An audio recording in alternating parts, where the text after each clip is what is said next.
Hello friends, welcome to our YouTube channel. अगर आपने अभी तक चैनल को सब्सक्राइब नहीं किया है तो इसे सब्सक्राइब कर लें और बेल आइकन प्रेस कर दें ताकि आपको हमारी वीडियोस की अपडेट मिलती रहे। तो चलिए शुरू करते हैं इसी के साथ आज का अपना ये वीडियो। तो हमारा वीडियो है जीएस टेस्ट पेपर 212 और आज का हमारा पहला क्वेश्चन है, which among the following demands were raised by the young Bengal movement. तो कौन सी मांगे थी जो कि यंग बंगाल मूवमेंट में रखी गई थी। पहला है induction of Indians in the higher grades of services, यानी भारतीय नागरिकों को हायर ग्रेड सर्विसेज में यानी जो उच्च अधिकारी पद थे सरकारी उनमें शामिल करने का। सेकंड है prohibition on ban on women window remarriage, तो जो विडो रीमैरिज पे जो बैन थी वो लगाने की मांग थी। थर्ड है better treatment to Indian labour abroad in the British colony, यानी जो भारतीय मजदूर थे दूसरे ब्रिटिश कॉलोनीज़ में तो उनको अच्छा ट्रीटमेंट दिया जाए, उनको अच्छा एक तरह से कह सकते हैं उनसे व्यवहार किया जाए, इसकी मांग रखी गई थी। तो आपको बताना इनमें से कौन सा स्टेटमेंट यंग बंगाल मूवमेंट के संदर्भ में सही है।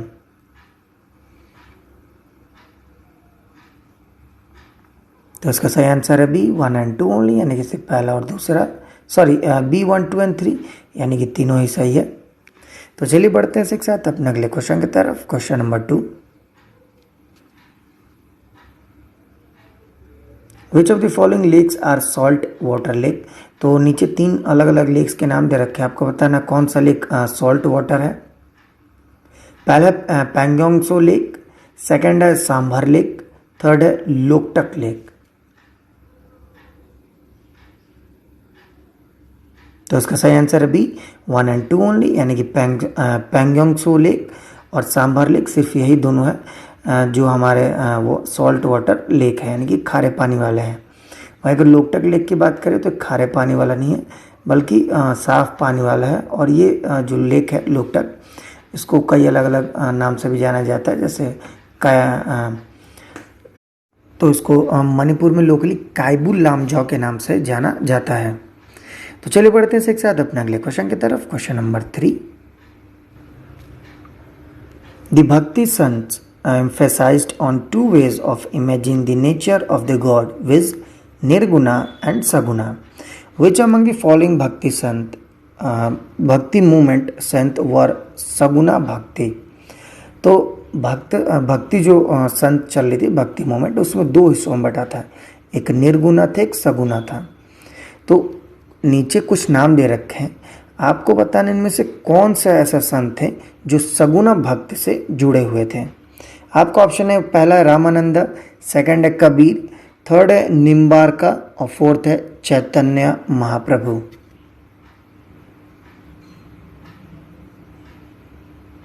तो इसका सही आंसर है ए 1, 3 और 4, रामानंदा, निम्बारका और चैतन्य महाप्रभु। वहीं अगर कबीर की बात करें तो कबीर एक जो रामानंद थे उनके शिष्य थे, डिसाइपल थे, और ये निर्गुणा भक्ति से जुड़े हुए थे। Kabir was one of the chief exponent of the bhakti movement in the medieval period, presents a single god as a central point of his teaching. तो जो उनकी मतलब पढ़ाने का तरीका था वो ये था कि सिंगल गॉड यानी एक ही भगवान हो, इस बेसिस पे उनका ज्ञान मतलब वो लोगों को ज्ञान देते थे। तो चलिए बढ़ते हैं एक साथ अपने अगले क्वेश्चन की तरफ। Question number 4, consider the following statement with reference to the tropical deciduous forest.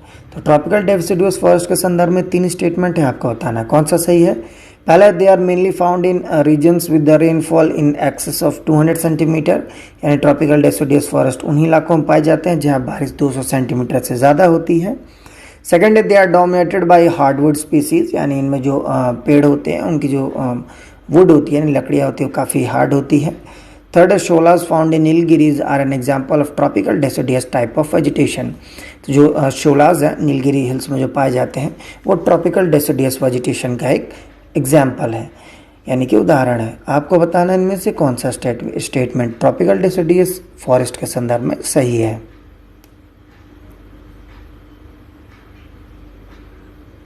तो उसका सही आंसर है ए 2 ओनली, यानी कि सिर्फ सेकंड सही है। फर्स्ट एंड थर्ड गलत है। As a tropical deciduous forest are found with the region rainfall of 70 centimetre to 200, तो 200 सेंटीमीटर ज़्यादा नहीं बल्कि 70 से 200 सेंटीमीटर का आपको बारिश होना चाहिए, उतना ही मतलब ट्रॉपिकल डेसिडुअस में ज़रूरत है।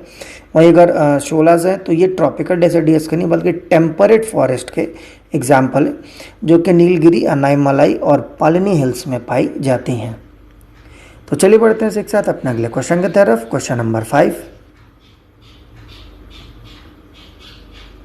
with the reference to the taxation system, Pigouvian tax refers to a tax imposed on।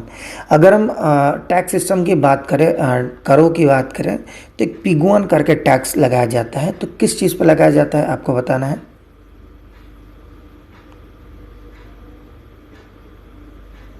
तो इसका सही आंसर है A, market activities that have negative externalities, यानी उन सभी मार्केट एक्टिविटीज़ पे जिन पे निगेटिव एक्सटर्नैलिटीज़ यानी बाहरी कोई बुरा प्रभाव पड़ रहा हो उसके ऊपर।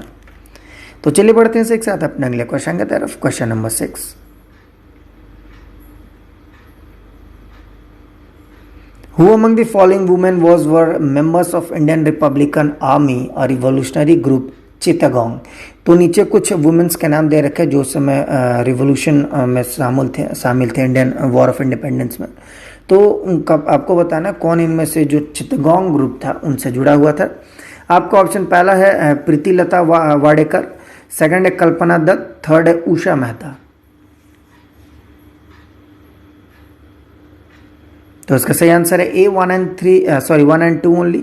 थर्ड गलत है। जो उषा मेहता है वो चित्तगोंग रिवोल्यूशनरी ग्रुप से नहीं बल्कि वो एक कांग्रेस द्वारा जो सीक्रेट रेडियो चलाई जा रही थी उसका ये हिस्सा थी। तो चलिए बढ़ते हैं एक साथ अपने अगले क्वेश्चन की तरफ। Question number 7, Which among the following expenditures are not charged upon the consolidated fund of India? तो नीचे कुछ एक्सपेंसेस के नाम दे रखे हैं। आपको बताना कौन से ऐसे एक्सपेंस हैं जो कंसोलिडेट फंड ऑफ इंडिया से ली नहीं जाती है।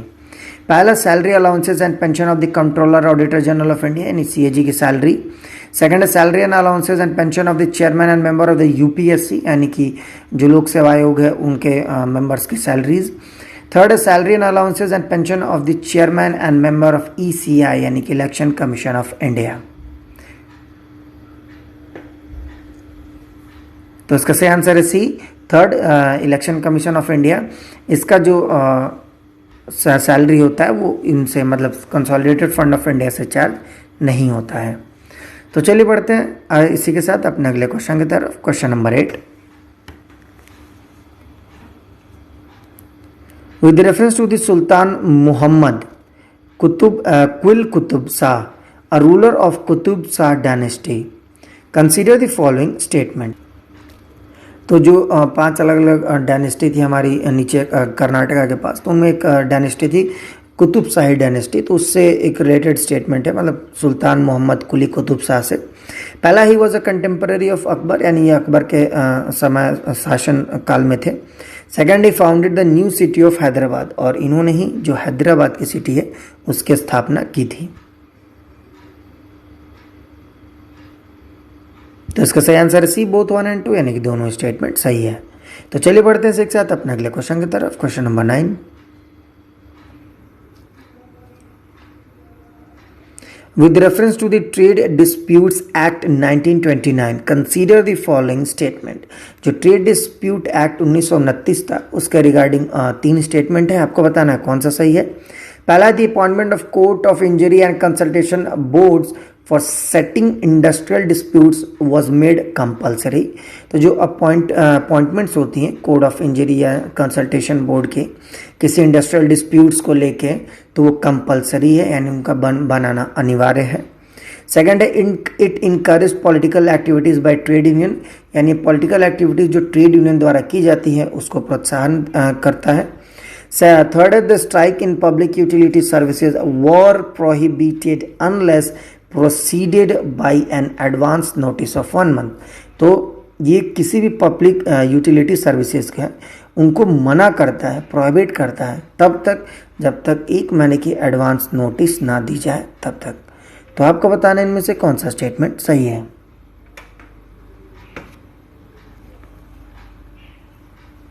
तो इसका सही आंसर है सी 1 and 3 ओनली, सेकंड गलत है। It never encourages political activity by trade union. तो चलिए बढ़ते हैं इसके साथ अपने अगले और आखिरी क्वेश्चन की तरफ, क्वेश्चन नंबर 10।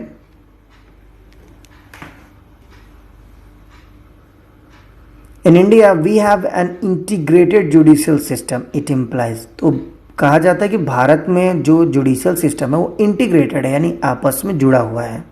तो इसका क्या अर्थ होता है आपको बताना है। पहला ऑप्शन है there is a hierarchy of court with the supreme court at the apex, यानी जो कोर्ट्स है वो हायरार्किकल ऑर्डर में है, यानी कि सबसे ऊंचा कोर्ट, फिर उससे नीचे, फिर उससे नीचे, ऐसे करके, जिसमें सबसे उछले पायदान पे सुप्रीम कोर्ट है हमारा। सेकंड है the high court enforce both the central and state laws. तो जो हाई कोर्ट होती है दोनों केंद्र और राज्य से जुड़े कानूनों को लागू करता है। थर्ड है द प्रेसिडेंट अपॉइंट्स जजेस ऑफ हाई कोर्ट, यानी राष्ट्रपति हमारे जो हाई कोर्ट के जजेस हैं उनको अपॉइंट करते हैं। तो आपको बताना है इनमें से कौन सा स्टेटमेंट सही है।